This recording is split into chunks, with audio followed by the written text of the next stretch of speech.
తెలంగాణలో జనసేన అధినేత పవన్ కళ్యాణ్ సభ పెడతారంటే కాంగ్రెస్, బీఆర్ఎస్ పార్టీల గుండెల్లో రైళ్లు పడుగెడుతున్నాయని రాష్ట్ర బీజేపీ అధ్యక్షుడు ఎన్ రామచంద్రరావు విమర్శించారు. ప్రజాస్వామ్య దేశంలో ఎవరైనా ఎక్కడైనా సభ పెట్టుకునే హక్కు ఉందని స్పష్టం చేశారు. హైదరాబాద్లో జనసేన సభకు ఎందుకు అనుమతి ఇవ్వలేదని ప్రశ్నించారు.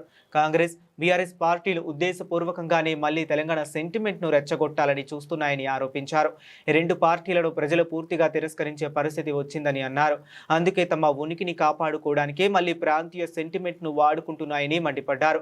గతంలో ప్రత్యేక రాష్ట్ర ఏర్పాటును తీవ్రంగా వ్యతిరేకించిన ఎంఐఎంతో బీఆర్ఎస్ కలిసి పనిచేయలేదా అని ఆయన నిలదీశారు. అది తెలంగాణ వ్యతిరేక శక్తులతో పనిచేసినట్లు అవ్వదా అంటూ ప్రశ్నించారు. రాజకీయ పరిస్థితులను బట్టి తెలంగాణలో పొత్తుపై ముందుకు వెళతామని రామచంద్రరావు స్పష్టం చేశారు. జనసేన పొత్తుపై పార్టీ అధిష్టానం తుది నిర్ణయం తీసుకుంటుందని వెల్లడించారు.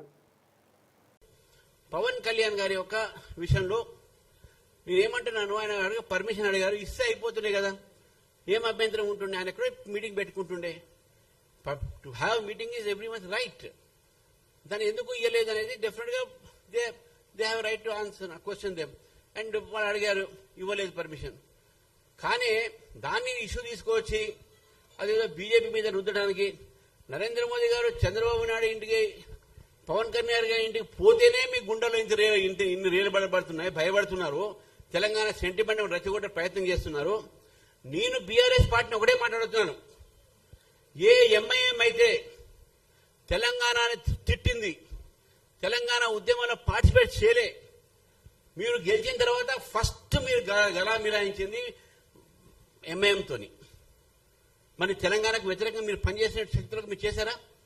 తెలంగాణకు వ్యతిరేకిస్తున్నటువంటి ఎమ్మెల్యేలని, నాయకుల్ని, వాళ్ళు మేము తిట్టిన వాళ్ళని, కొట్టిన వాళ్ళని, ఉరికించిన వాళ్ళని మీ పార్టీలో చేర్పించుకొని మంత్రి పదవులు ఏలేదా? తెలంగాణ కోసం మీరు పెద్ద చేసినట్ట?